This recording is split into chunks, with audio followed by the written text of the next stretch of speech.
Right, everybody, so now I'm going to be covering some tips on how to stay mentally strong in tough times. So the first point is to actually face reality. So if something bad has happened to you, you need to acknowledge it. It's already happened and you can't change the past and what's taken place. But if you start dealing with what happened in a very negative way, then the negativity will just actually continue.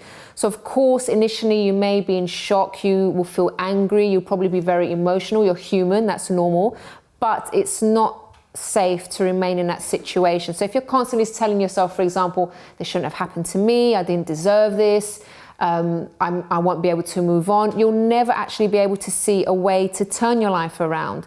And I use my mum as an example about this because when my dad got cancer, it was a really big shock for everybody. No one in our family had gotten cancer before, there was no history of it.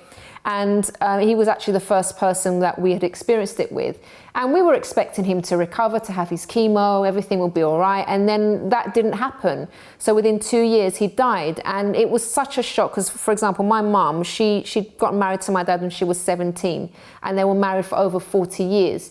And to be honest, I was a little bit worried. When he actually died, I was quite worried about how she would live her life because literally she was almost just sort of come out of childhood and she'd been with him all her life. So it's like that was all that she knew. Being with him was all that she was used to.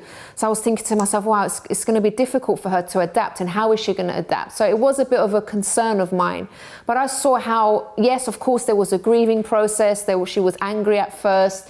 She was upset. She had those nights of, crying every night. And it was a very difficult stage. But then I saw a strength in her, and she kind of formed this attitude that, okay, it's now this has happened. I can't change the past. I can't change what's taken place. Okay, it was a horrible thing that happened, but I need to move on with my life. And she started with small things that started to go out, started to spend more time with family, with neighbors. And actually now she's quite independent. She's very independent. She learned how to do things that she didn't know how to do before. It's like she learned a different way of life. Before she was very dependent on my dad. And now she started to kind of become more independent. She even learned she didn't know how to use emails. She didn't know anything about Facebook and all these kind of things. And she learned everything. And for me, that was so good to see that actually, even though you're used to a certain way of life and then something happens that you're not expecting, but yes, you're going to have your time where you need to maybe grieve or adapt and things like that, but you can actually then start to live a new life. So, of course, again, we have to face the reality, but it's also about recognizing what's within your control. And when you can't control the situation, you need to actually focus on controlling yourself and working on yourself and moving on after that.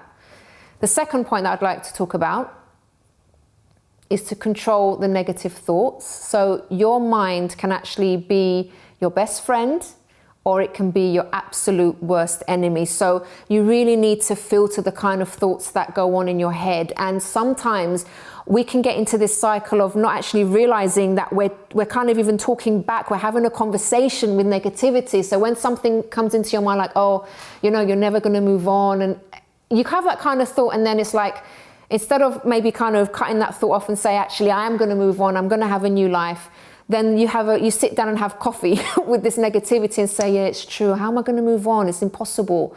I feel like this. I'm going to feel like this for the rest of my life. And you kind of embrace that thought when actually that you can do something about it. As soon as it comes, you can counteract it with something positive. I will move on. My life will change. I'll find the help that I need. And it's so important that you actually pay attention to the kind of thoughts that you're having. The third point. Now this one I know some people are going to think like, yeah, right, you can't really do this, but see the negative event as a learning experience. So something negative has happened.